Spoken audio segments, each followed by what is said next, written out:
The Book of Nehemiah, Chapter 2. In the month of Nisan, in the 20th year of Artaxerxes the king, it happened that I took the wine and brought it to the king.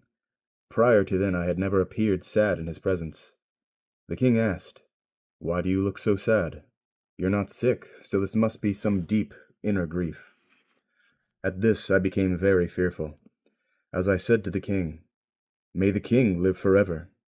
Why shouldn't I look sad, when the city, the place where my ancestors' tombs are, lies in ruins, and its gates are completely burned up?"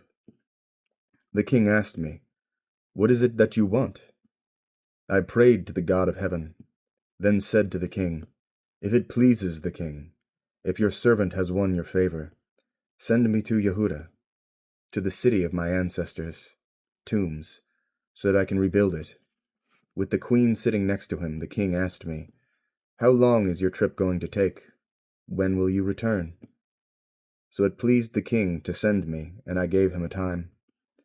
I then said to the king, "If it pleases the king, have letters given to me for the governors of the territory beyond the Euphrates River, so that they will let me pass through until I reach Yehuda.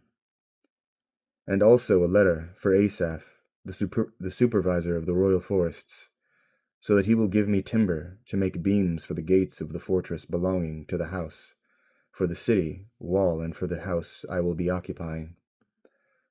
The king gave me these, according to the good hand of my God on me.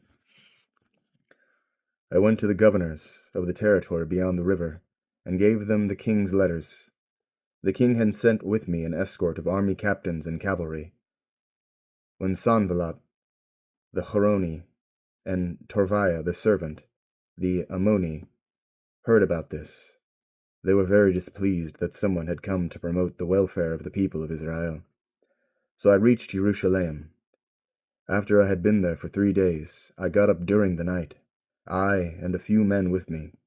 I hadn't told anyone what my God had put in my heart to do for Yerushalayim, and I didn't take any animal with me except the animal on which I was riding.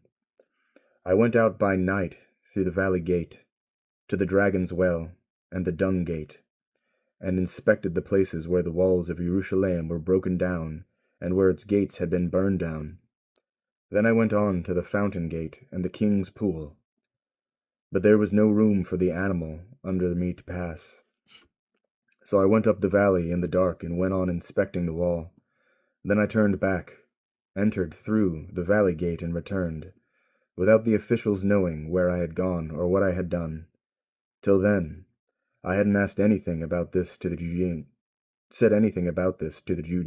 Kohanim, nobles, officials, or anyone who would be responsible for the work.